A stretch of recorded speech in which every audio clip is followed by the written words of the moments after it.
మిత్రులందరికీ నమస్కారం. లోక్మంతన్ అనేటువంటి సంస్థ గత అనేక సంవత్సరాలుగా ఈ యొక్క ప్రతి 2 సంవత్సరాలకు ఒకసారి అనేక దేశానికి సంబంధించి, దేశ సాంస్కృతిక వారసత్వానికి సంబంధించి, దేశ ప్రజల జీవన విధానానికి సంబంధించి ప్రపంచంలో ఉన్నటువంటి ప్రముఖులందరినీ కూడా పిలిచి చర్చించి ఒక మంతన్ చేసేటువంటి కార్యక్రమం నిర్వహిస్తూ ఉన్నారు. ఈ సంవత్సరము ఈరోజు మన పక్కనే ఉన్నారు నందకుమార్ గారు, నేషనల్ జనరల్ సెక్రటరీ లోక్మంతన్. వారు ప్రధానంగా ఈ కార్యక్రమాలు బాధ్యత తీసుకొని వారు పనిచేస్తూ ఉన్నారు. ఈ సంవత్సరము ఈ లోక్మంతన్ కార్యక్రమము మన భాగ్యనగరంలో జరగడం అనేటువంటిది చాలా సంతోషం. హైటెక్ సిటీలో ఉన్నటువంటి శిల్పకళా వేదికలో 4 రోజుల పాటు 21, 22, 23, 24 4 రోజుల పాటు ఈ కార్యక్రమం జరుగుతుంది.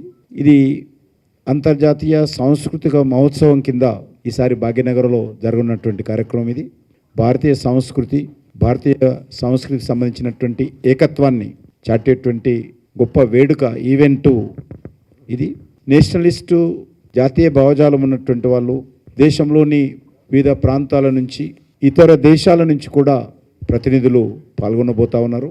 ఇందులో వందలాది మంది కళాకారులు వస్తారు. అదేవిధంగా అనేక మంది మేధావులు పాల్గొంటారు. విద్యావేత్తలు, కవులు, కళాకారులు అన్ని వర్గాల నుంచి కూడా పాల్గొంటారు.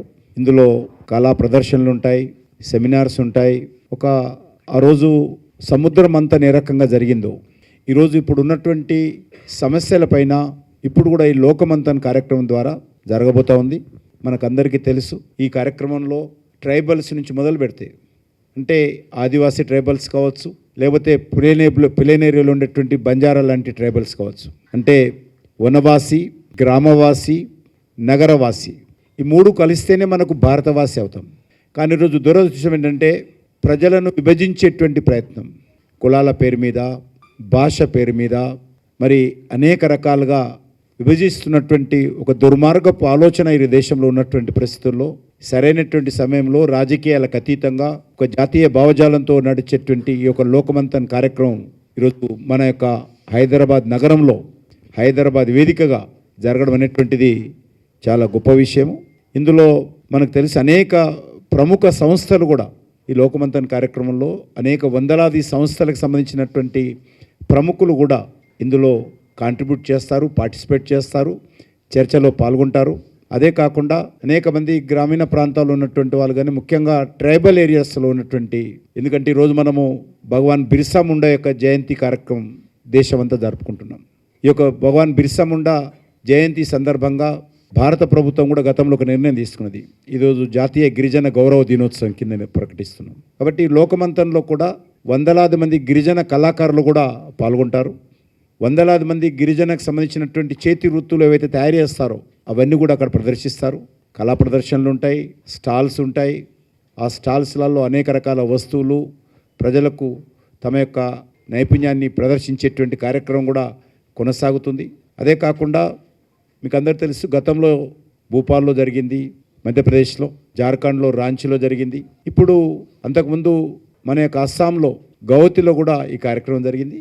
ఈరోజు దక్షిణ భారతదేశంలో ఫస్ట్ టైం, మొదటిసారి మన యొక్క హైదరాబాద్లో ఇంత పెద్ద కార్యక్రమం జరుగుతూ ఉంది. దీనిపైన 3 థీమ్లు: ప్రపంచాన్ని అర్థం చేసుకోవడము, ప్రపంచంలో ఉన్నటువంటి సమస్యల మీద చర్చ జరపడము, ప్రపంచంలో ఉన్నటువంటి సమస్యల పరిష్కారం కోసం ఒక ఆలోచన విధానాన్ని ఏర్పాటు చేసుకోవడము, దానికోసం కావలసినటువంటి వ్యవస్థను నిర్మాణం చేసుకోవడము ప్రధానమైనటువంటి ఉద్దేశము.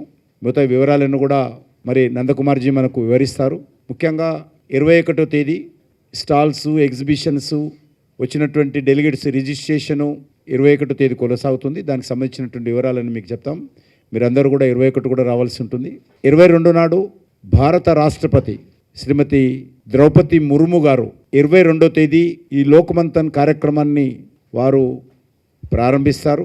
వారు ఈ కార్యక్రమాన్ని ప్రారంభించడము నిజంగా వారు అంగీకరించడం మేము చాలా గర్వంగా భావిస్తూ ఉన్నాం. వారు ప్రారంభిస్తారు. అదేవిధంగా ఇక్కడ ఎగ్జిబిషన్ కానీ, సాంస్కృతిక ఉత్సవాలు కానీ అవన్నీ కూడా 21వ తేదీ నాడు, అంటే నేను ఇంతకుముందు చెప్పినట్టు 22 నాడు రాష్ట్రపతి ప్రారంభిస్తే, ఒకరోజు ముందు 21వ తేదీ నాడు భారతదేశ మాజీ ఉపరాష్ట్రపతి అయినటువంటి గౌరవనీయులు వెంకయ్యనాయుడు గారు 21వ తేదీ ఆ యొక్క ఎగ్జిబిషన్ సంబంధించినటువంటి స్టాల్స్ కానీ కల్చరల్ యాక్టివిటీ సాంస్కృతిక ఉత్సవాలకు వెంకయ్యనాయుడు గారు ప్రారంభిస్తారు. దీనికోసము మనకందరికీ తెలుసు, మరి ఇక్కడ ఏదైతే పెవిలియన్ ఏర్పాటు చేస్తున్నామో కళా ప్రదర్శనలు కానీ స్టాల్స్ కానీ దానికి అన్ని వర్గాల ప్రజలు మన హైదరాబాద్ చుట్టుపక్కల ఉన్నటువంటి బస్తీలో ఉన్నటువంటి ప్రజలు, గిరిజన ప్రజల నుంచి మొదలు పెడితే ఐటీ సాఫ్ట్వేర్ ఇంజనీర్స్ వరకు కూడా అది చూడడానికి వచ్చే విధంగా వాళ్ళను ఆహ్వానిస్తూ ఉన్నాం. వాళ్ళు ఈవెంట్కు కాకుండా ముందు ఆ ఎగ్జిబిషన్ను చూడాలనేటువంటి దృక్పథంతో బస్తీలో ఉన్నటువంటి ప్రజలు కావచ్చు, గిరిజనులు కావచ్చు, ఐటీ సాఫ్ట్వేర్ ఇంజనీర్స్ కావచ్చు, అన్ని వర్గాల ప్రజలు కూడా రావాలి. దాన్ని చాలా పెద్ద ఎత్తున మరి లక్షలాది మంది వచ్చే విధంగా ఆ యొక్క ప్రదర్శనను ఈ 4 రోజుల పాటు చూస్తారనేటువంటి ఆశాభావంతో ఆ రకమైనటువంటి ఏర్పాట్లు చేస్తూ ఉన్నాం. అదేవిధంగా దీంట్లో 100కు పైగా ఈ కల్చరల్ యాక్టివిటీస్ ఉంటాయి. అందులో సుమారు 1000 మంది కళాకారులు కూడా ఈ యొక్క 100 కల్చరల్ ఈవెంట్స్లో 1000 మంది కళాకారులు కూడా పాల్గొంటారు.